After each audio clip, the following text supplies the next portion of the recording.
Hi, are you ready for a very fast fairy tale? Now I know, this sounds a little cheesy. Did I think this up beforehand? No way! I've got a fairy tale plot generator, ready and going. I'm going to click the button and tell you a fairy tale. Oh, the then the name I was given was the laziest king.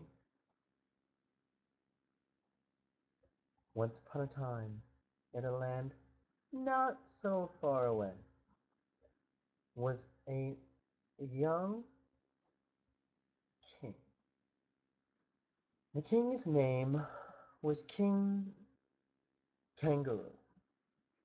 Now, King Kangaroo's entire kingdom was active, moving, sudden, and swift, very athletic, all rowing and playing dodgeball and doing sports, climbing cliffs, all of that stuff. And the king was very into it for most of his life. But when he turned 21, he grew lazy, as if a curse had taken him over. This was very sad, for the kingdom soon fell into disrepair. Most of its uh, most of its citizens started eating too much, ruining their diets, watching the fairy box. It was very sad indeed, as if something magical had happened.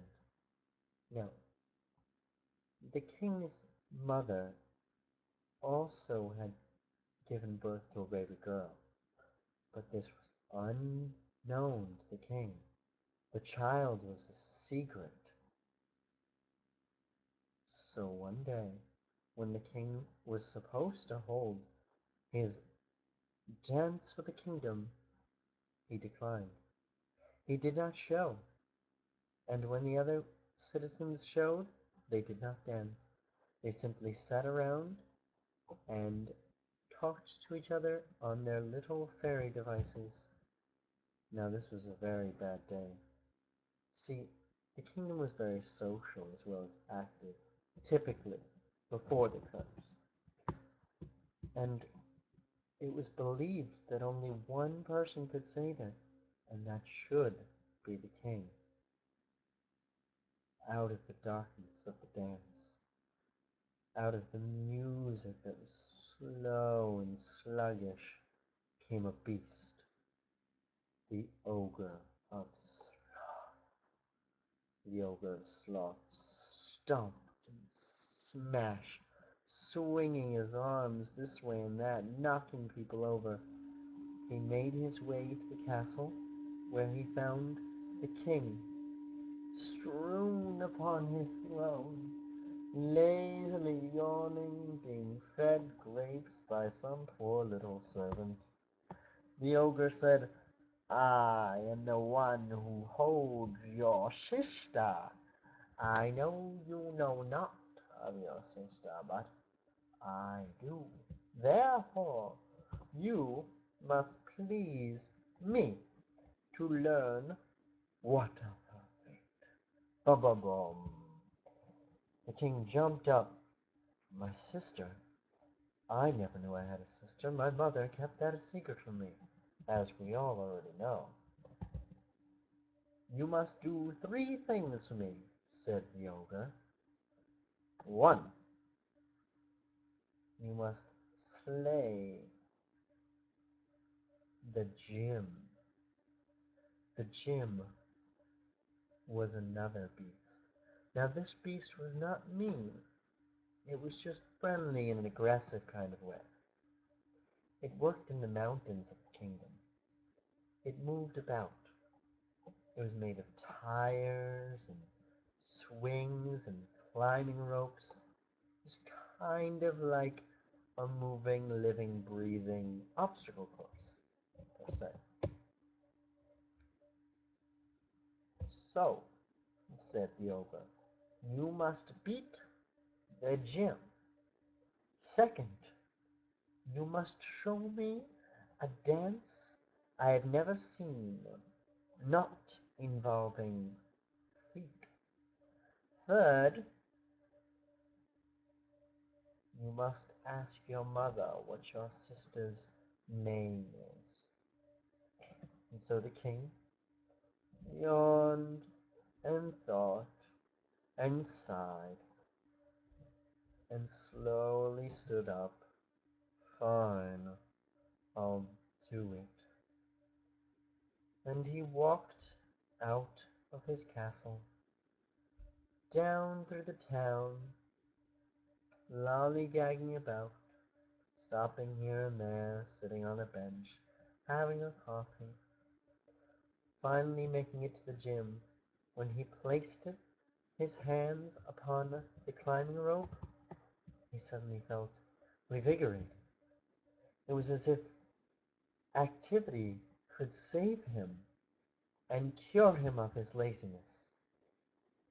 Up and down and sideways and in and out, all around, parkouring it up like crazy, jumping off of things, doing backflips, front flips, lifting weights, doing crunches, pectorals, everything you could possibly think of, jumping jacks, even a game of dodgeball only involving himself, finally beating the gym and gaining back his wonderful, wonderful kingly abs. He had beaten the gym. Now for his second quest, to dance a dance that the beast had never seen without using his feet. The king returned to the castle, swung open the doors of the dance hall, where the beast was waiting. The ogre stood there at the DJ booth. "Are you ready?" said the ogre. "Yes, I am ready." And the king ripped off his shirt, showing off his wonderful, wonderful muscles. The ogre, glared, blinded by the beautiful light coming off of them, knew this would be an epic dance. So he turned on the turntables and started to bust a fat beat.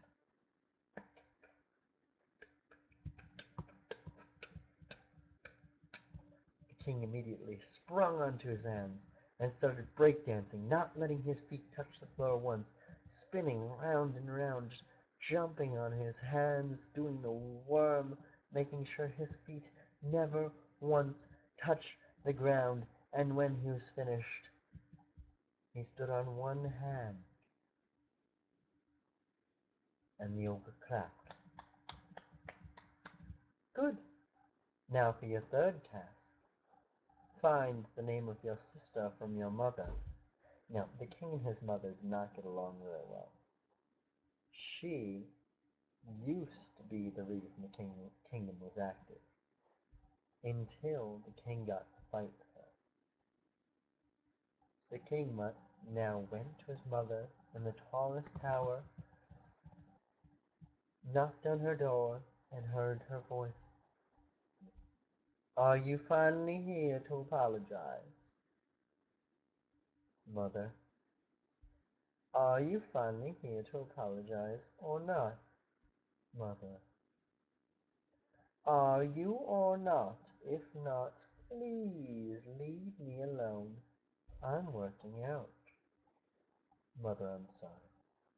"Sorry for what?" "You are the fittest of them all." "Damn right," said the queen. She kicked down the door, walked down the hall into the dance hall, punched the ogre in the face, and said, "Her name is Sally, and I know where she's been the entire time. She's in the next kingdom over. I shall send my son, the king, with the birds to lift him up into the air, and they shall carry him to her, and they will return. We will live happily, fitly, actively, ever after." And so it was. The birds burst into the windows, They would soon be replaced, by the way.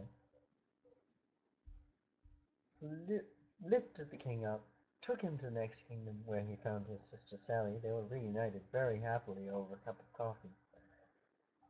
Then flew them back to our original kingdom, and everyone lived fitly, actively, happily ever after, only using their Twitters and their fairy boxes for occasional relaxation, happily ever after.